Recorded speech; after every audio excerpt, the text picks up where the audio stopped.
నల్గొండ డీఈఓపై చర్యలు ఉండవా? అవినీతి కేర్ ఆఫ్ డీఈఓ కార్యాలయం, ఉపాధ్యాయ సంఘ నేతలదే హవా. నల్గొండలో విద్యార్థుల అవసరాలకు అనుగుణంగా చేయాల్సిన సర్దుబాటు ప్రక్రియ ఉపాధ్యాయులకు ప్రయోజనం చేకూర్చే విధంగా చేపట్టడం విమర్శలకు తావిస్తుంది.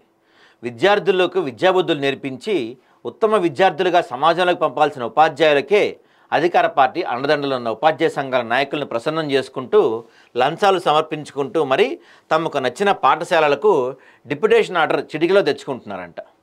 ఈ ఆరోపణలకు నల్గొండ విద్యాశాఖ అధికారి కార్యాలయం కేంద్రంగా మారిందని చెప్పొచ్చు. అయితే పీఆర్టీ ఉపాధ్యాయ సంఘ నేత ఒకరు డీఈఓకి ఎంత చెప్తే అంతేనట అనే ప్రచారం అయితే ఉపాధ్యాయ సంఘ వర్గాల్లో జోరుగా సాగుతుంది. ఎందుకంటే దేవరకొండలో గత 5 సంవత్సరాల క్రితం ఎంబీ ఎయిడెడ్ పాఠశాలలు విద్యార్థులు లేక మూతపడింది. అక్కడ పనిచేసేటువంటి ఉపాధ్యాయులు కొంతమంది హైదరాబాద్ చుట్టుపక్కల ప్రాంతాలకు వెళ్ళిపోయారు.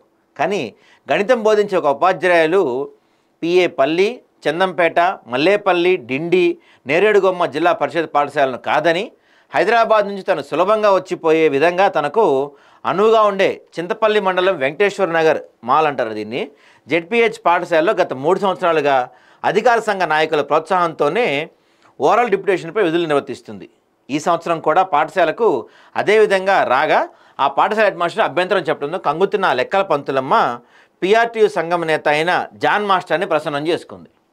ఉపాధ్యాయ సంఘం నేత అయిన మాస్టర్ వెంటనే గణిత పంతులమ్మ అయిన దైద శ్రీదేవికి చింతపల్లి మండలం వెంకటేశ్వర నగర్ పాఠశాలకు డిప్యుటేషన్ ఆర్డర్ ఇవ్వాలని జిల్లా విద్యాశాఖ అధికారిపై ఒత్తిడి చెప్పడం నిగ్నమయ్యారని, రేపో మాపో డిప్యుటేషన్ ఆర్డర్లు ఇచ్చే విధంగా తన శక్తులన్నీ కూడగట్టుకొని డీఈఓతో పైరవి చేస్తున్నట్టు సమాచారం.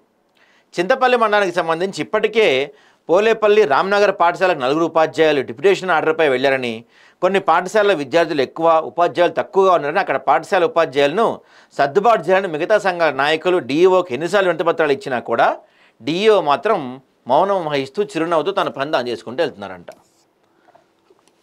ఇక్కడ కూడా రాజకీయాలేనండి, విద్యార్థుల దగ్గర కూడా